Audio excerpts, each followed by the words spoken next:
Hello दोस्तों, नमस्कार, शुभ प्रभातम। मैं आपका दोस्त डी के व्यास एक बार पुनः व्यास एजुकेशन हब के इस मंच पर आपका हार्दिक अभिनंदन करता हूं। आज हम बात करेंगे मौर्यकालीन भाषा, साहित्य और शिक्षा के बारे में, जिनसे कि एग्जाम में अक्सर क्वेश्चन पूछे जाते हैं। दोस्तों, बात करें मौर्यकाल में कौन कौन सी भाषाएं प्रचलित थी, ठीक है, और किस प्रकार से उन भाषाओं का प्रयोग किया जाता था। साहित्य के रूप में मौर्यकालीन जो साहित्य है उसके रूप में हमें कौन कौन से स्रोत देखने को मिलते हैं। इसके अलावा मौर्यकाल में जो शिक्षा का स्वरूप है किस प्रकार का था, उसके बारे में हम पढ़ने वाले हैं। तो दोस्तों, हेडिंग डाल लीजिए, मौर्यकालीन भाषा, साहित्य व शिक्षा। किसकी बात करें दोस्तों? मौर्यकालीन भाषा, साहित्य और शिक्षा की हम बात कर रहे हैं कि मौर्यकाल में कौन कौन सी भाषाएं थी, ठीक है। साहित्य के स्रोत के रूप में हमें कौन कौन से ऐसे स्रोत हैं जो मौर्यकाल से देखने को मिलते हैं, और शिक्षा का स्वरूप किस प्रकार का था, शिक्षा के प्रमुख केंद्र कौन कौन से थे, उनके बारे में हम बात करने वाले हैं। सबसे पहले बात करें दोस्तों भाषा की। मौर्यकालीन भाषा, मौर्यकालीन भाषा भाषा की बात करें दोस्तों तो इस समय मुख्यतः 3 प्रकार की भाषाएं प्रचलित थी। कितने प्रकार की दोस्तों? मुख्यतः 3 प्रकार की भाषाएं प्रचलित थी। तो 3 प्रकार की भाषाएं, उनके बारे में बात करें हम, एक तो संस्कृत भाषा, दूसरी पाली भाषा और तीसरी प्राकृत भाषा। तो 3 प्रकार की भाषाएं थी दोस्तों। कौन कौन सी? एक तो संस्कृत, दूसरा पाली और तीसरी भाषा थी दोस्तों प्राकृत भाषा। कौन सी भाषा दोस्तों? प्राकृत भाषा। सबसे पहले हम बात करेंगे दोस्तों जो संस्कृत भाषा के बारे में। जो संस्कृत भाषा है इसे देव भाषा कहा जाता था। संस्कृत भाषा को क्या कहा जाता था दोस्तों? देव भाषा कहा जाता। शिक्षा की भाषा भी संस्कृत भाषा ही थी, अर्थात जो शिक्षा प्राप्त करने की जो भाषा थी क्या थी? संस्कृत थी। शिक्षा प्राप्त करने की जो भाषा थी वो भी क्या थी दोस्तों? संस्कृत ही थी। अब बात करें दोस्तों जो इस समय के जो बड़े बड़े विद्वान थे या उच्च स्तरीय लोग थे वो संस्कृत भाषा का प्रयोग करते थे, ठीक है। क्या उच्च वर्ग के जो लोग तथा विद्वान लोग संस्कृत भाषा का प्रयोग करते थे। जो संस्कृत भाषा है ये इस समय की साहित्यिक भाषा मानी जाती है। तो लिख लो इसके बारे में, यह देव भाषा थी। क्या थी दोस्तों? देव भाषा थी। यह विद्वानों व उच्च वर्गों में बोले जाने वाली भाषा थी, ठीक है दोस्तों। नेक्स्ट, जो इस समय का जो साहित्यिक स्रोत है वो अधिकांश साहित्यिक स्रोत संस्कृत भाषा में हमें देखने को मिलता है।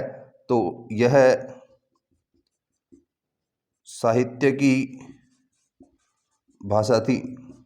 नेक्स्ट बात करें दोस्तों, मैंने आपको बताया कि जो संस्कृत भाषा है यह इस समय शिक्षा की जो भाषा थी उस शिक्षा की भाषा के रूप में हमें संस्कृत देखने को मिलती है। तो यह शैक्षिक भाषा थी। कैसी भाषा थी दोस्तों? शैक्षिक भाषा थी, अर्थात जो शिक्षा थी उस शिक्षा में हमें देखने को मिलता है कि जो शिक्षा है वो प्रॉपर रूप से संस्कृत भाषा में ही दी जाती थी। तो यह देव भाषा थी। यह जो विद्वान और उच्च वर्ग के लोग हैं उनकी भाषा थी। जो साहित्य की लिखा गया इस समय वो साहित्य का अधिकांश भाग संस्कृत में देखने को मिलता है, तो साहित्य की भाषा भी हम इसे कहते हैं। और शैक्षिक भाषा अर्थात शिक्षा प्रदान करने के समय जो भाषा काम में ली जाती थी वो भी क्या थी दोस्तों? संस्कृत भाषा थी। नेक्स्ट बात करें दोस्तों पाली भाषा के बारे में। किस भाषा के बारे में दोस्तों? पाली भाषा के बारे में। पाली भाषा के बारे में दोस्तों हम बात करें तो इसे जनसाधारण की भाषा कहा गया। किसकी? जनसाधारण की भाषा। जनसाधारण की भाषा अर्थात जो जन सामान्य लोग थे, जनता थी, वो जनता पाली भाषा बोलती थी। मैंने कहा विद्वान और उच्च वर्ग के लोग कौन सी भाषा बोलते थे? संस्कृत भाषा बोलते थे। जबकि जो सामान्य जनता थी, ठीक है, वो कौन सी भाषा बोलती थी? पाली भाषा बोलती थी। नेक्स्ट बात करें जो तत्कालीन मौर्य समाज है, तत्कालीन मौर्य समाज की जो राजकीय भाषा थी वो राजकीय भाषा भी कौन सी थी? पाली थी। तो लिखो मौर्य काल की राजकीय भाषा थी, जनसाधारण की भाषा थी।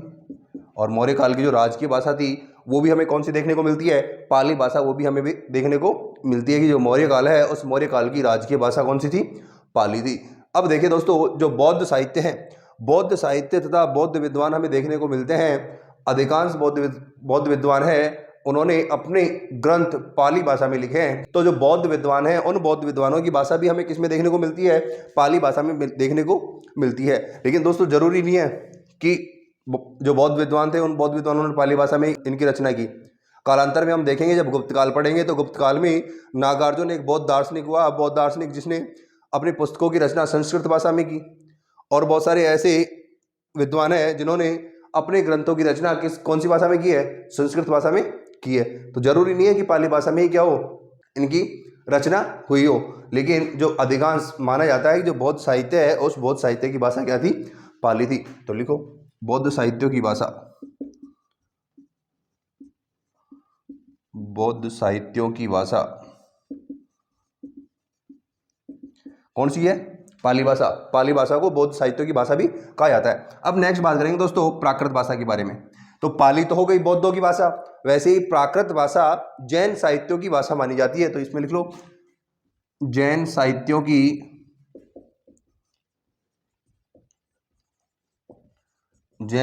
की भाषा। किसकी भाषा दोस्तों? जैन साहित्यों की भाषा। अब बात करें जो अशोक के अभिलेख हमें देखने को मिले हैं, उन अभिलेखों की भाषा भी प्राकृत है। तो ये भी लिखो अशोक के अभिलेखों की भाषा। तो अशोक के अभिलेखों की भाषा कौन सी है? प्राकृत। अर्थात अशोक के जो भी अभिलेख मिले हैं, मैंने कहा कि अशोक के जितने भी अभिलेख भारत से मिले हैं उन भारत से मिले अभिलेखों की लिपि ब्राह्मी है, जबकि भारत से बाहर मिले जितने भी अभिलेख हैं उनकी लिपि अलग अलग देखने को मिलती है। तो अशोक के जो अभिलेख हैं वो मुख्यतः 4 लिपियों में लिखे गए हैं, ब्राह्मी, खरोष्टी, अरेमाइक और ग्रीक भाषा में।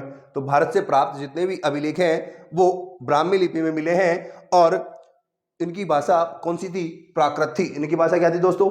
प्राकृत थी। हमने बात की जो प्राकृत भाषा है ये जैन साहित्य की भाषा है तथा अशोक के अभिलेखों की भाषा है। तो तीनों प्रकार की जो भाषाएं हैं ये मौर्य काल में हमें देखने को मिलती है। संस्कृत भाषा को हम देव भाषा, विद्वानों या उच्च वर्ग की भाषा के रूप में जानते थे, साहित्य की भाषा के रूप में, और शैक्षिक अर्थात शिक्षा में जिस भाषा का प्रयोग किया जाता था वो भाषा संस्कृत थी। जबकि मौर्य काल की राजकीय भाषा के रूप में हम देखें तो पाली भाषा हमें देखने को मिलती है, और पाली भाषा को जन साधारण की भाषा कहा गया। अर्थात आम लोग जिस भाषा का प्रयोग करते थे मौर्य काल में वो थी पाली भाषा। कौन सी भाषा?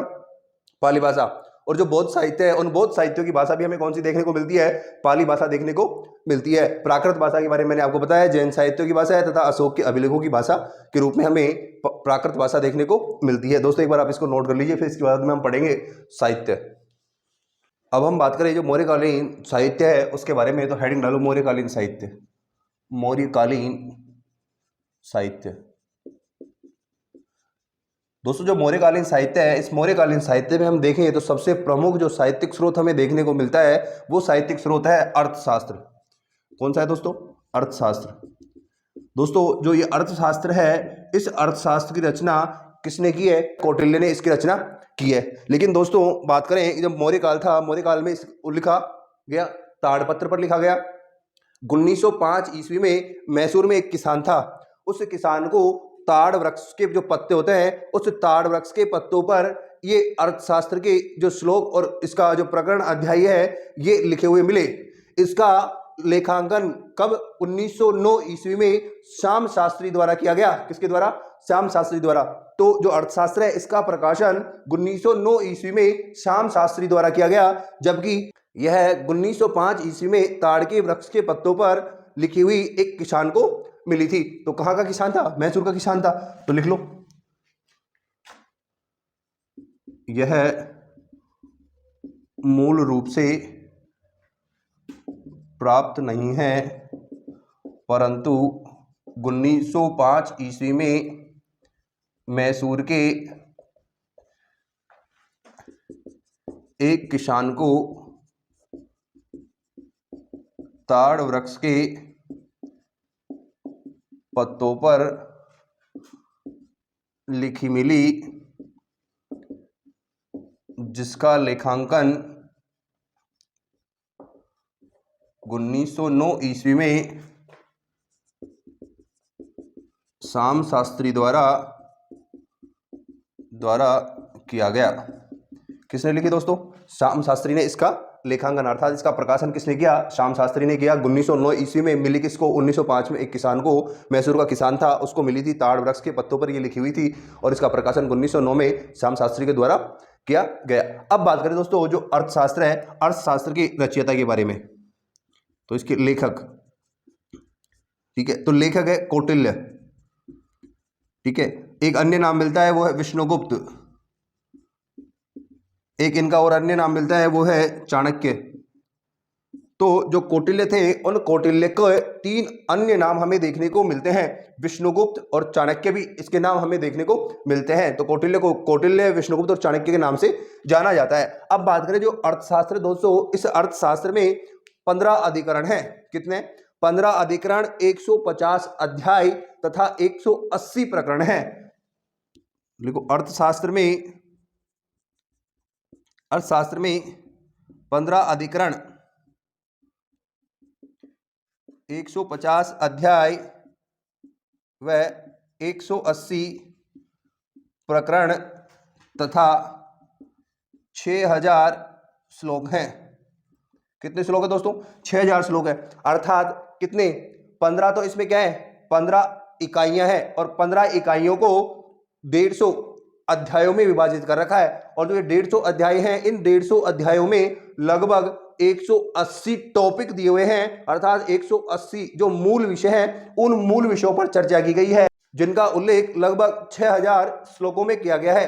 कितने श्लोकों में दोस्तों? 6000 श्लोकों में किया गया है। तो अर्थशास्त्र है, अर्थशास्त्र में 15 अधिकरण, 150 अध्याय, 180 प्रकरण व 6000 श्लोक हमें देखने को मिलते हैं। तो दोस्तों ये अर्थशास्त्र की बात है। अब भाषा की बात करें, कौन सी भाषा में लिखी हुई है? तो दोस्तों भाषा है संस्कृत। कौन सी भाषा में लिखी हुई है? संस्कृत भाषा में लिखी हुई है। अब शैली की बात करें दोस्तों, तो शैली है शैली, तो शैली को बोलते हैं महाभारत शैली, महाभारत शैली या चंपू शैली। ठीक है, चंपू शैली से तात्पर्य दोस्तों ये गद्य और पद्य दोनों में लिखा हुआ है। ठीक है, किसमें? गद्य और पद्य दोनों में हमें लिखी हुई मिलती है दोस्तों, ये गद्य और पद्य दोनों में लिखी हुई है, इसलिए इसे महाभारत शैली, चंपू शैली, अन्य पुरुष शैली, सूत्र शैली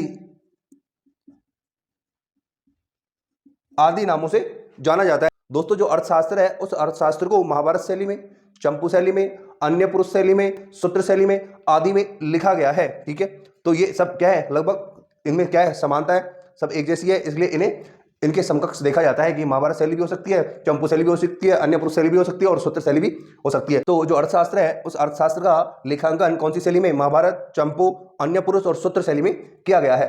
अब नेक्स्ट हम बात करें दोस्तों, जो अर्थशास्त्र है उस अर्थशास्त्र की विषय वस्तु क्या है? ठीक है, नाम तो अर्थशास्त्र है, इसका मतलब ये थोड़े कि ये अर्थ या इकोनॉमिक्स से संबंधित है या फिर धन से या व्यापार वाणिज्य से संबंधित है, ऐसा नहीं है दोस्तों। अर्थशास्त्र की जो विषय वस्तु है वो राजनीति और प्रशासन है। क्या है? राजनीति और प्रशासन पर लिखी हुई पुस्तक है ये। तो दोस्तों जो अर्थशास्त्र है उस अर्थशास्त्र का विषय क्या है? राजनीति और प्रशासन है। राजनीति और प्रशासन से तात्पर्य दोस्तों इसमें राजनीति से जुड़े हुए मुद्दों पर चर्चा की गई है तथा किस प्रकार की प्रशासन व्यवस्था होनी चाहिए और प्रशासन का संचालन करने के लिए किस किस प्रकार के अधिकारियों की उपस्थिति हमें इस समय देखने को मिलती है, इसका उल्लेख हमें अर्थशास्त्र में देखने को मिलता है। तो अर्थशास्त्र की विषय वस्तु, तो विषय वस्तु क्या है? राजनीति व प्रशासन। राजनीति व प्रशासन किस पर आधारित है दोस्तों? राजनीति और प्रशासन पर आधारित यह ग्रंथ है। अब बात करें दोस्तों जो अर्थशास्त्र की विषय वस्तु है उस अर्थशास्त्र की विषय वस्तु के आधार को चिन्हित करते हुए विद्वानों ने जो कौटिल्य है उस कौटिल्य को भारत का मेकियावली कहा है। तो ये भी नोट कर लो। अर्थशास्त्र की विषय वस्तु के आधार पर कौटिल्य को भारत का मेकियावली कहा जाता है। भारत का मेकियावली कहा जाता है। क्या कहा जाता है दोस्तों? भारत का मेकियावली कहा जाता है। अब हमने बात कर ली जो कौटिल्य थे उसकी पुस्तक अर्थशास्त्र के बारे में। दोस्तों आप एक बार इसको नोट कर लीजिए, फिर इसके बाद में हम अन्य जो स्रोत हैं साहित्यिक उनके बारे में चर्चा करने वाले हैं। इसके बाद हम पढ़ेंगे इंडिका, भद्रबाहु का कल्पसूत्र, इन सब के बारे में। तो दोस्तों एक बार आप इसको नोट कर लीजिए। नेक्स्ट साहित्य दोस्तों अब इंडिका की रचना दोस्तों वैसे तो मेगास्थनीज ने की थी, लेकिन यह मूल पुस्तक उपस्थित नहीं है। इसका संकलन एरियन द्वारा किया गया। तो इसकी रचयिता लिख लो, लेखक कौन है? मेगास्थनीज। आगे ब्रैकेट में लिखो दोस्तों एरियन द्वारा संकलित।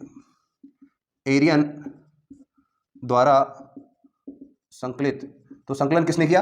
एरियन ने इसका संकलन किया है, क्योंकि मूल पुस्तक नहीं है तो इसके कुछ खंड खंड जो जो मिले उन खंडों को जोड़ करके एरियन ने इंडिका का क्या किया है? संकलन किया गया है। अब बात करें जो इंडिका है दोस्तों, इस इंडिका में मौर्यकालीन नगर प्रशासन के बारे में जानकारी मिलती है। तो लिखो इंडिका में मौर्यकालीन नगर प्रशासन के बारे में जानकारी मिलती है। तो जो इंडिका है, इस इंडिका में हमें जो मौर्यकालीन नगर प्रशासन था उस नगर प्रशासन के बारे में हमें जानकारी मिलती है। किसमें? इंडिका में। इसके बाद देखो दोस्तों, बात करें कल्पसूत्र। कल्पसूत्र भद्रबाहु की रचना है दोस्तों। कल्पसूत्र किसकी? भद्रबाहु की। तो कल्पसूत्र किसने की रची? भद्रबाहु ने। भद्रबाहु ने, ठीक है। इसके बाद नेक्स्ट बात करें दोस्तों स्वप्न वासव दत्ता। स्वप्न वासव दत्ता, वासव दत्ता। तो स्वप्न वासव दत्ता की बात करें दोस्तों, जो स्वप्न वासव दत्ता है ये रचना है सुबंधु की। किसकी है दोस्तों? सुबंधु की रचना है। और सुबंधु जो थे ये जो मौर्यकालीन शासक थे, बिंदुसार के जो मंत्री थे, क्या थे? बिंदुसार के मंत्री थे। तो बिंदुसार के मंत्री। अब बात करें जो वासव दत्ता की बात में दोस्तों हम, वो है कथावस्तु। कथावस्तु दोस्तों मौखलीपुत्र तिष्य द्वारा कथावस्तु की रचना की गई।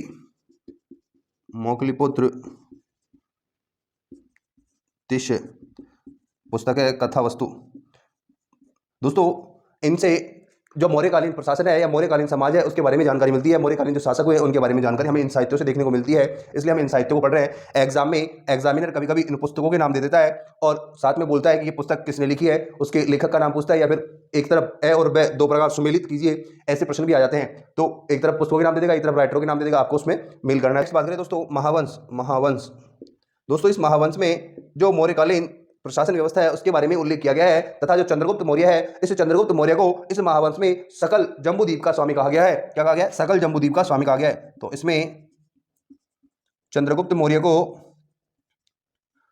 को सकल जम्बूद्वीप का स्वामी, सकल जम्बूद्वीप का स्वामी कहा गया है। क्या कहा गया है? सकल जम्बूद्वीप का स्वामी कहा गया है। किसको? चंद्रगुप्त मौर्य को। तो महावंश एक बौद्ध साहित्य है और बौद्ध साहित्य में चंद्रगुप्त मौर्य को सकल जम्बूद्वीप का स्वामी कहा गया है। तो दोस्तों ये कुछ महत्वपूर्ण ग्रंथ थे और इनके रचयिता जिनसे हमें मौर्यकालीन जो प्रशासनिक व्यवस्था है उसके बारे में, मौर्यकालीन समाज के बारे में जानकारी मिलती है। एक बार आप दोस्तों इसको नोट कर लीजिए, फिर हम पढ़ेंगे मौर्यकालीन शिक्षा। दोस्तों नेक्स्ट हम बात कर रहे हैं वो है मौर्यकालीन शिक्षा।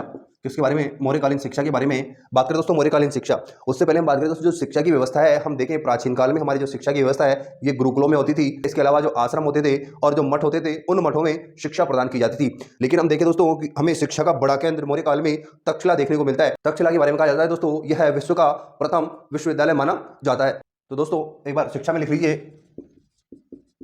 प्राचीन काल में शिक्षा के केंद्र के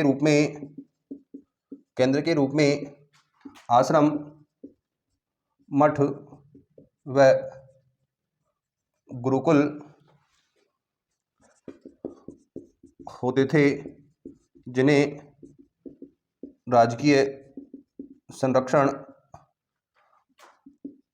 प्राप्त होता था। क्या होता था? राजकीय संरक्षण प्राप्त होता था। अर्थात जो राजा होता था, ये राजा इसको किसी न किसी प्रकार की सहायता प्रदान कर इनको चलवाने के लिए कटिबद्ध रहता है। जैसे आजकल सरकारें क्या करती है, आजकल सरकारें भी क्या करती है, प्रत्येक वर्ष जो बजट पास होता है, बजट पास में शिक्षा के लिए क्या करती है, अलग अलग नए नए आयाम स्थापित करने के लिए या शिक्षा को बढ़ावा देने के लिए अनेक प्रकार से अनेक योजनाओं को लागू करती है। और जो बजट है उस बजट में अलग से उनके लिए प्रावधान भी करती है। तो इस प्रकार से जो राजा था, राजा भी क्या करता था, आश्रम, मठ और जो गुरुकुल होते थे जहाँ शिक्षा प्रदान की जाती थी वहाँ पर क्या करते थे ये, तो जो राजा होते थे तो ये राजा क्या करते, उनको संरक्षण प्रदान करने का काम करते थे। उनको आर्थिक सहायता दे दी या सामाजिक राजनीतिक हर प्रकार से जो भी सुरक्षा इनको मुहैया करानी हो उस सुरक्षा को मुहैया कराने का काम जो राजा होते थे ये करते थे। अर्थात इनको राजकीय संरक्षण प्राप्त था। अब बात करें दोस्तों तक्षशिला। तक्षशिला मौर्य काल के समय एक शिक्षा का प्रमुख केंद्र था। तो लिखो तक्षशिला मौर्य काल के समय शिक्षा का प्रमुख केंद्र था। क्या था दोस्तों? शिक्षा का प्रमुख केंद्र था। अब बात करें जो तक्षशिला है, इस तक्षशिला की स्थापना के बारे में दोस्तों राजा भरत ने अपनी बेटी तक्ष के नाम पर इस तक्षशिला जो विश्वविद्यालय है इसकी स्थापना की। किसने? राजा भरत ने अपनी बेटी तक्ष के नाम पर इस विश्वविद्यालय की स्थापना की थी। ठीक है दोस्तों, कालांतर में यह बौद्ध जो धर्म है उस बौद्ध धर्म का प्रमुख केंद्र बन गया था। तो लिखो, तो तक्षशिला की स्थापना राजा भरत ने अपने पुत्र तक्ष के नाम पर की थी। किसके नाम पर की थी दोस्तों? तक्ष के नाम पर की थी। कालांतर में यह केंद्र बौद्ध शिक्षा का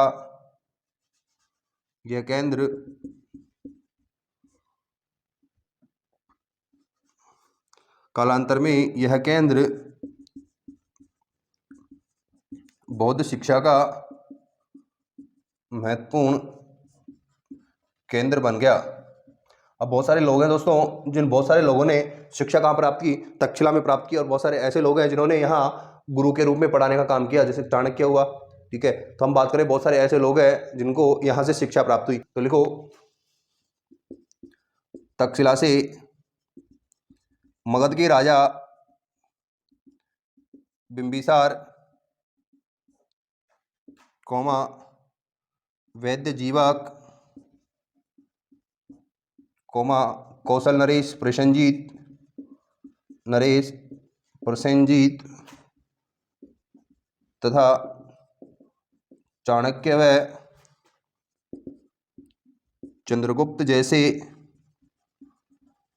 अनेक विद्वानों ने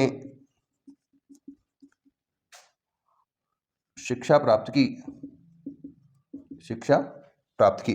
तो बहुत सारे ऐसे विद्वान हुए हैं जिन्होंने तक्षशिला से क्या प्राप्त किया है? शिक्षा प्राप्त की है। अब बात करें दोस्तों, जो तक्षशिला है इसे पूरी दुनिया का प्रथम विश्वविद्यालय कहा जाता है। तो ये भी नोट कर लो, तक्षशिला को विश्व का प्रथम विश्वविद्यालय कहा जाता है। अर्थात दुनिया में पहला विश्वविद्यालय कौन सा था? विश्व का प्रथम विश्वविद्यालय था तक्षशिला। तो दुनिया का पहला विश्वविद्यालय कौन सा था दोस्तों? तक्षशिला था। कौन सा था? तक्षशिला था। अब बात करें दोस्तों, जो तक्षशिला है इस तक्षशिला में मुख्यतः 2 प्रकार के शिक्षार्थी अध्ययन करते थे। कितने प्रकार के दोस्तों? 2 प्रकार के शिक्षार्थी अध्ययन करते थे। एक तो वे शिक्षार्थी जो गुरु के पास रहकर या गुरु का जो आश्रम है उस आश्रम की जो सेवा है उसकी सेवा कर अध्ययन करते थे वे। दूसरे वे जो गुरु को शुल्क देकर पढ़ते थे वे। तो 2 प्रकार के विद्यार्थी हमें यहाँ अध्ययन करते हुए मिलते थे। तो पहले थे वो थे आचार्य भागदायक, अर्थात गुरु को शुल्क देकर पढ़ने वाले आचार्य भागदायक कहलाए। जबकि जो गुरु है वह आश्रम है उसकी सेवा कर जो अध्ययन करते थे उन्हें धम्मवंते वासिका कहा गया। तो ये भी लिख लो, यहाँ मुख्यतः 2 प्रकार के विद्यार्थी अध्ययन करते थे। नंबर 1 आचार्य भागदायक, दूसरा धम्मवंते वासिका। दोस्तों जो आचार्य भागदायक है ये शुल्क देकर अध्ययन करते थे और धम्मवंते वासिक थे ये क्या करते थे? जो गुरु और आश्रम है उसकी सेवा कर ये अध्ययन करने का काम करते थे। तो इनको भी नोट कर लो, आचार्य भागदायक शुल्क देकर अध्ययन करने वाले, ये आचार्य भागदायक हुए। अब बात करें धम्मवंते वासिक,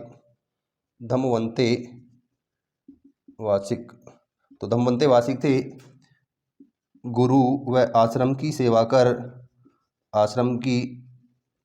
कर अध्ययन करने वाले। तो 2 नाम दिए गए, एक तो धम्मवंते वासिका और आचार्य भागदायक। तो ये 2 प्रकार के शिष्य इस समय देखने को मिलते हैं। जो शुल्क देकर पढ़ते थे उन्हें आचार्य भागदायक कहा गया और जो गुरु की सेवा और आश्रम की सेवा करते थे उन्हें धम्मवंते वासिका कहा गया। दोस्तों एक बार आप इसको नोट कर लीजिए।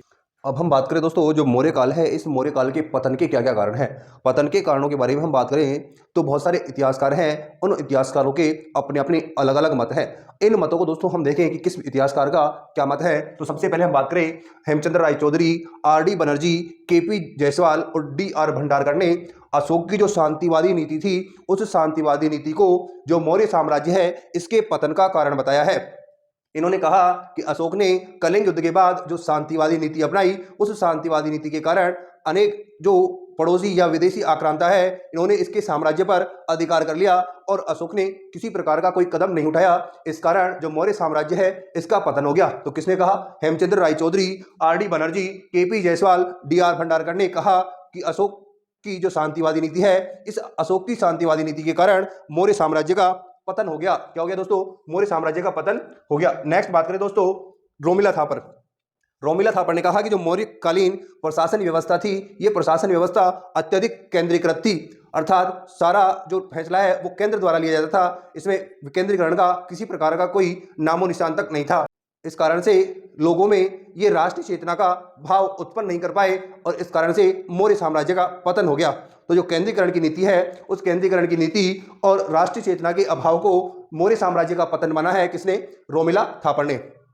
अब बात करें बौद्ध ग्रंथ दिव्यदान के बारे में। दिव्य अवदान में कहा गया है, तक्षशिला में जो मौर्यकालीन प्रशासन के अधिकारी थे, उन मौर्यकालीन प्रशासन के अधिकारियों द्वारा जो प्रजा है उस पर अनेक प्रकार के अत्याचार किए गए और इन अत्याचारों के कारण प्रजा ने जो मौर्य साम्राज्य है, इस मौर्य साम्राज्य से अपना मुंह मोड़ लिया था। यह कहा गया है किसमें? दिव्यदान में। तो जो दिव्यदान है, उस दिव्यदान में कहा गया है अमात्यों द्वारा प्रजा पर किए जाने वाले अत्याचारों के कारण मौर्य साम्राज्य का पतन हो गया। नेक्स्ट बात करें दोस्तों, जो डी.डी. कौशाम्बी ने कहा कि भारत पर अनेक यूनानी आक्रांताओं ने मौर्य काल के समय आक्रमण किया। इन आक्रमणों के कारण जो मौर्यकालीन समाज है, जो मौर्यकालीन प्रशासन है, इस मौर्यकालीन प्रशासन की जो आर्थिक स्थिति है वो पूरी तरह खराब हो गई थी। इस कारण मौर्यकालीन प्रशासन का अंत हो गया था। नेक्स्ट बात करें दोस्तों, बहुत सारे विद्वान ये भी मानते हैं कि जो अशोक है, अशोक के बाद मौर्य साम्राज्य में कोई भी ऐसा योग्य उत्तराधिकारी नहीं था जिसके कारण मौर्य साम्राज्य टिका रह सके। तो मौर्य साम्राज्य में अयोग्य उत्तराधिकारियों का होना भी मौर्य साम्राज्य के पतन का कारण माना जाता है। हम देखें दोस्तों, जो अशोक है, अशोक के बाद उसका बेटा कुणाल, कुणाल के बाद पोता दशरथ, दशरथ के बाद हम देखें संप्रति, संप्रति के बाद शालीसुक के बाद में देव वर्मन और देव वर्मन के बाद में हम देखते हैं सतधनवा और सतधनवा के बाद में हम लास्ट देखते हैं किसको? बृहदत्त को। तो इस प्रकार से जो अयोग्य उत्तराधिकारियों की श्रृंखला थी, उस अयोग्य उत्तराधिकारियों की श्रृंखला के कारण भी मौर्य साम्राज्य का पतन हो गया था। दोस्तों इसको एक बार आप नोट कर लीजिए। इसके बाद में जो मौर्य साम्राज्य से जो कुछ पहलू छूट गए, कुछ इंपॉर्टेंट तथ्य अन्य रह गए, उनके बारे में हम चर्चा करने वाले हैं। दोस्तों अब कुछ इंपॉर्टेंट फैक्ट हैं, उनको आप नोट कर लीजिए, जो कि एग्जाम की दृष्टि से इंपॉर्टेंट हैं और किसी न किसी एग्जाम में वो पूछे गए हैं। तो सबसे पहले लिखो दोस्तों, जो मौर्यकालीन समाज था, इस मौर्यकालीन समाज में उत्तम जल व्यवस्था का प्रबंधन हमें जूनागढ़ से जो सुदर्शन झील का निर्माण हुआ, उस सुदर्शन झील के निर्माण के रूप में देखने को मिलता है। तो उत्तम जल व्यवस्था का प्रबंधन कहाँ देखने को मिलता है? जूनागढ़ अभिलेख में। तो लिखो, मौर्यकालीन उत्तम जल प्रबंधन की व्यवस्था का उल्लेख जूनागढ़ अभिलेख से देखने को मिलता है। तो ये तो हो गई किसके बारे में बात? उत्तम जल व्यवस्था के बारे में बात। अब नेक्स्ट बात करें दोस्तों, जो मौर्यकाल है, इस मौर्यकाल में जो यूनानी इतिहासकार है प्लूटार्क, उस प्लूटार्क ने कहा कि चंद्रगुप्त मौर्य जब युवा था, तो युवा अवस्था में वो है किससे जाकर के मिला? पंजाब में सिकंदर से जाकर के मिला था। तो लिखो, प्लूटार्क ने कहा युवा चंद्रगुप्त मौर्य पंजाब में सिकंदर से मिला। तो किसने कहा? प्लूटार्क ने। प्लूटार्क ने उल्लेख किया है कि जो चंद्रगुप्त मौर्य है, ये किससे जाकर के मिला था? सिकंदर से जाकर के मिला था। कब? युवावस्था में। नेक्स्ट बात करें दोस्तों, प्लिनी है, उस प्लिनी ने कहा कि जो भारत है, ये भारत कीमती पत्थरों की माता है। तो ये भी लिख लो, वरिष्ठ प्लिनी ने कहा कि भारत कीमती पत्थरों की माता है। क्या है? कीमती पत्थरों की माता। तो भारत को कीमती पत्थरों की माता किसने बताया? वरिष्ठ प्लिनी ने बताया। किसने बताया दोस्तों? वरिष्ठ प्लिनी ने। इसके बाद बात करें दोस्तों इत्सिंग, ठीक है। इत्सिंग ने एक ऐसी प्रतिमा देखी जिसमें अशोक को बौद्ध भिक्षु के रूप में दिखाया गया है। तो लिखो, इत्सिंग ने एक ऐसी प्रतिमा देखी जिसमें अशोक को बौद्ध भिक्षु के रूप में दिखाया गया है। किसमें दिखाया गया है? बौद्ध भिक्षु के रूप में दिखाया गया है। इसके बाद दोस्तों हम देखें कि जो मौर्य काल है और उत्तर मौर्य काल है, इस मौर्य और उत्तर मौर्य काल में जो मदिरा है, अर्थात ये लोग शराब का सेवन करते थे या नहीं करते थे, इसकी जानकारी देने वाली एक प्रतिमा संगोल से प्राप्त हुई है। कहां से? संगोल पंजाब से प्राप्त हुई है। तो लिखो मौर्य काल व उत्तर मौर्य काल में मदिरा सेवन की जानकारी देने वाली प्रतिमा संगोल पंजाब से मिली है। कहां से मिली है दोस्तों? संगोल पंजाब से हमें एक ऐसी प्रतिमा मिली है जो कि मौर्य काल और उत्तर मौर्य काल में जो मदिरा सेवन है, इस मदिरा सेवन की जानकारी हमें देती है। तो कुछ ये क्वेश्चन जो इंपॉर्टेंट फैक्ट है, इनसे भी क्वेश्चन पूछे गए थे दोस्तों। तो आज हमने पूरा मौर्य काल कंप्लीट कर लिया दोस्तों। इसके बाद हम पढ़ेंगे मौर्योत्तर काल। जब तक के लिए दोस्तों नमस्कार। दोस्तों एक बार मैं पुनः आपसे रिक्वेस्ट करूंगा कि आप व्यास एजुकेशन हब के इस मंच को ज्यादा से ज्यादा लाइक, शेयर और सब्सक्राइब करें। धन्यवाद।